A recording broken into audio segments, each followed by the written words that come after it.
This episode might be a controversial one. After my Papa Roach listened to, I figured I should probably pick an album that I remember at least somewhat fondly. This week, we are diving into Slipknot, Volume 3.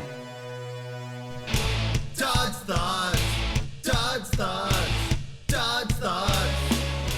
Now, some of you might be thinking, like, what about the self-title? What about Iowa? Don't those matter? Don't those count? I have nothing bad to say about them. It would just be a 20-minute video of me going, yeah, this one rocks. Volume 3, however, is the album that got me into Slipknot. It was my introduction into the band. You can call me a basic bitch if you want, but I was 11 years old at the time, so I need to strap my hair in for this thing, because we're gonna be fucking banging. Prelude 3.0. The amount of songs that I fucking skipped on this album.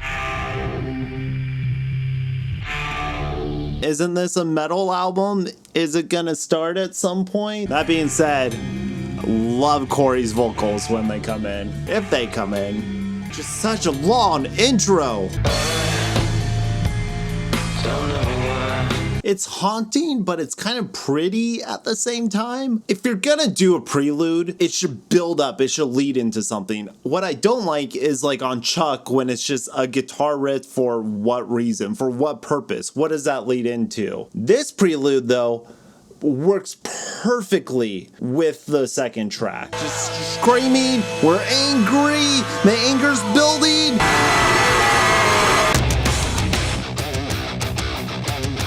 The single greatest asset of Slipknot is Joey Jordison. Just the production on the drum kit and the snares.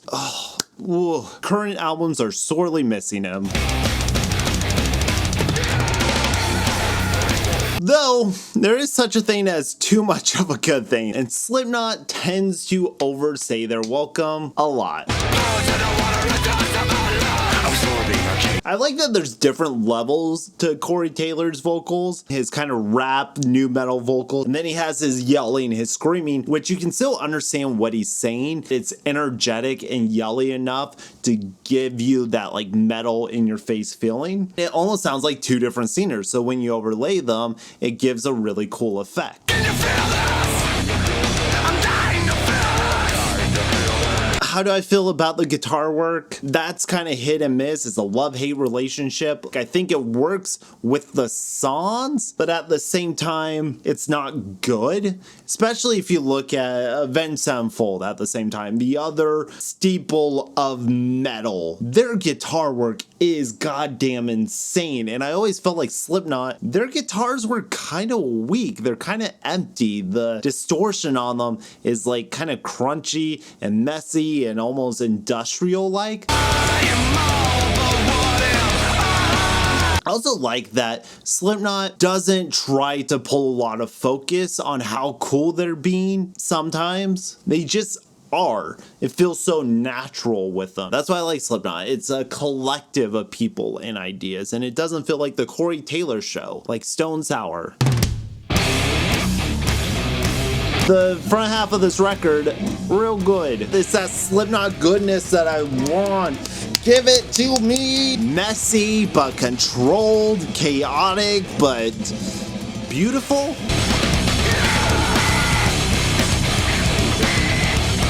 Like Linkin Park, they utilize the DJ elements to a good effect. They really tone that element down for this album, but the little placements that they do on here as like accents to the guitar riffs, working real well. They don't have a lot of guitar leads though. It's just riffs.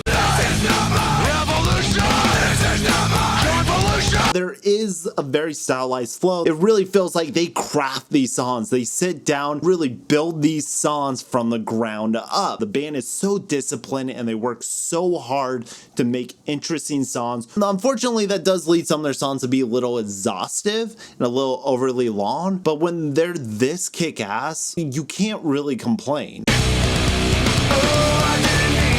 When they do choruses, it feels more like a chant. It's like a fight song. It's a fight chorus. Starting the album off with the Blister Resist and 3-0 just puts you in that classic Slipknot mood. And then we get to the big sing-along song. The big sing-along song. I push my fingers into my eyes. Ah, so heavy. We're just building it. Ba ba ba. Ba da ba ba ba.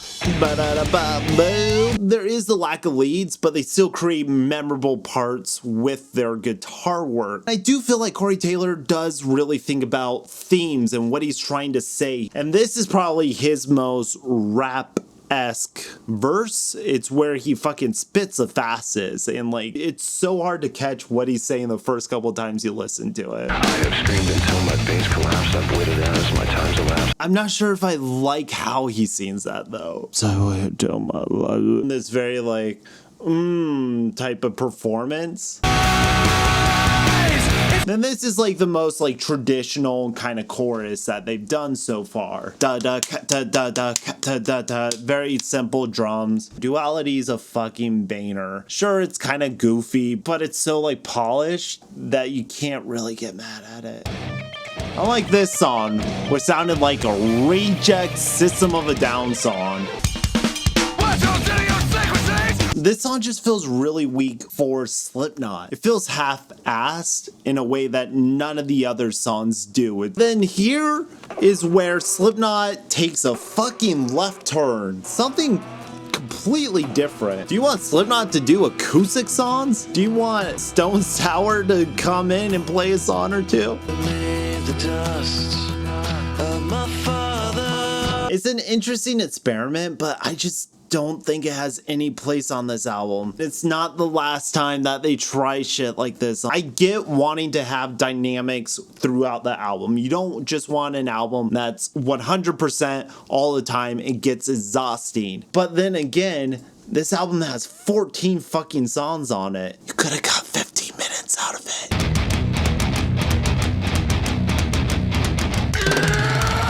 I feel like Corey keeps having to put in yells and screams. They know that the guitar parts and the instrumentals feel kind of empty. Da da da da da da da da da da da da da da da da da da da. Do you guys want to write like a lead for it? Nah, man, I'm just gonna yell. Really, you could just get into the song. Just get into it.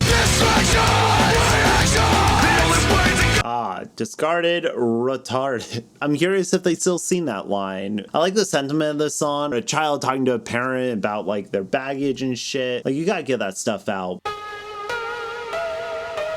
I love that haunting like Tokyo stab piano in the beginning. And you just conjure up a different type of horror. So far, I would say this album feels like Texas Chainsaw Massacre. It's just loud and violent and messy and you're just ripping up shit and like running away and it's angry. This one kind of pulls that back and gives you a different flavor of horror.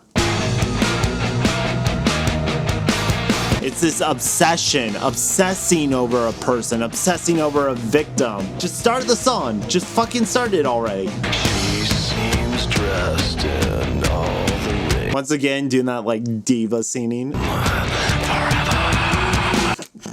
The way he whispers forever. Come on. At about 2 minutes, this song fucking hits everything that I want. Hard to say what caught my attention. Songs about murders. Oh, I'm a serial killer. I'm stalking my victim. It's so weird. It feels so past tense. It's not that it's like too dark, it's too sadistic to handle. It just comes off as cheesy. If you want to be taken as this scary, dangerous band, we wear masks. We talk about murdering people. Now we're gonna get into the maggots, the pulse of the maggots, because if you're a fan of Slipknot, you are a maggot, because we're lower than low. We're dirt. Everyone walks past us. We are 1% of the 99%. Though it's completely funny at this point that they're still creating this cult mentality when they are one of the biggest and most prevalent voices in the metal scene. This sort of feels like pandering at this point. I like that they're trying to give appreciation to their fans. They're saying, you helped us get here. Here's a song for you guys.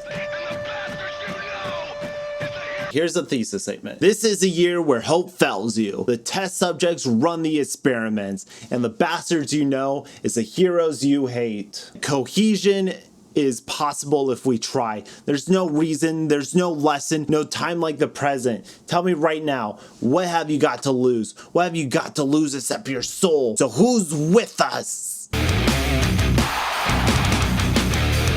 That's a great touch on the production side to add that little like crowd cheer, that little, it just really brightens up the midst. This is just a way to be a martyr. It's also kind of silly hearing Corey prop himself up as like, I'm not trying to be martyr. I just can't walk alone any longer. I fight for those who can't fight. I'm your hero, maggots. You alone in your bedroom right there. I seen to you and I won't overlook you. It just feels like a slight manipulative way to get a loyalty from your fan base. This album does feel like their most mainstream album up to this point, especially with how clean it is. Like, none of these songs are explicit, they hardly curse in any of them. Before I forget is their most straight up rock song, and it's not a coincidence that this was the one on Guitar Hero 3. Once again, with that intro riff, they're just so in love with their riffs. This one's just meant to get stuck in your head. It's not offensive. I'm gonna remember before I forget. I just think it's the least good of all their Slipknot-y singles. Well, except for maybe Vermilion Part 2. She seemed dressed in. We had Vermilion Part 1, which is him stalking and obsessing over this person. Part 2 is the aftermath. It's oh no, what have I done? I won't let this take over me. It's just weird that there's such a heartfelt song, it's such a sorrowful song, but it's literally about murder. It's about stalking and murder, and it's just like, oh, I'm so tragic. Why did I kill her? But I won't let it build up inside me. I'll pick myself up. I'm not a bad guy. Sure, I carved my name in my face, but I'll be okay. And Corey's like sappy vocals. No, thank you. We follow up with probably my favorite song on the album.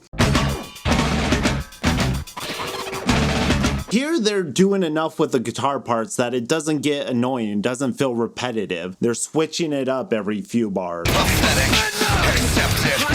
Even though this is my favorite song on this album, music-wise, when you break down the message, when you break down what he's trying to convey and say, you have to wonder, like, why? Why is there this fantasy to sing about controlling people and possessing them, being dominant of another human being? Pathetic. Accept it. Your opinion. Happy servant. Malice. No toleration. Invade. Enrage. Don't condescend. Don't even disagree. You have to imagine that there's people at home that are listening to this that are like, yeah, you should be my servant. I'm not saying that music in any way contributes or pushes violence within people. Metal fans haven't always been the most woke. This seems almost more darkly twisted on purpose than just like a raunchy love song. This seems a lot more psychological and fucked up. I have nothing wrong with the fantasy if it's consenting on both parties, but you only hear his side. And coming after a song where he's mournfully thinking about a life he just took from a woman he was stalking, I don't know what to take away from it.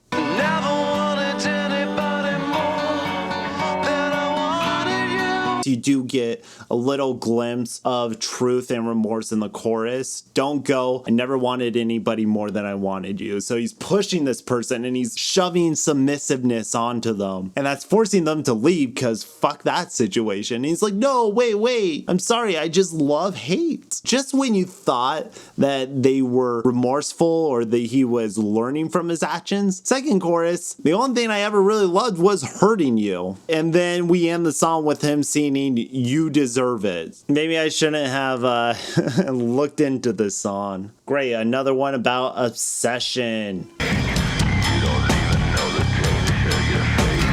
I hate this. I hate the way it's sung. This back half isn't working for me. Feels like they got too caught up with like trying to create this feeling of madness and obsession. They're taking chances for sure, but none of them are really working.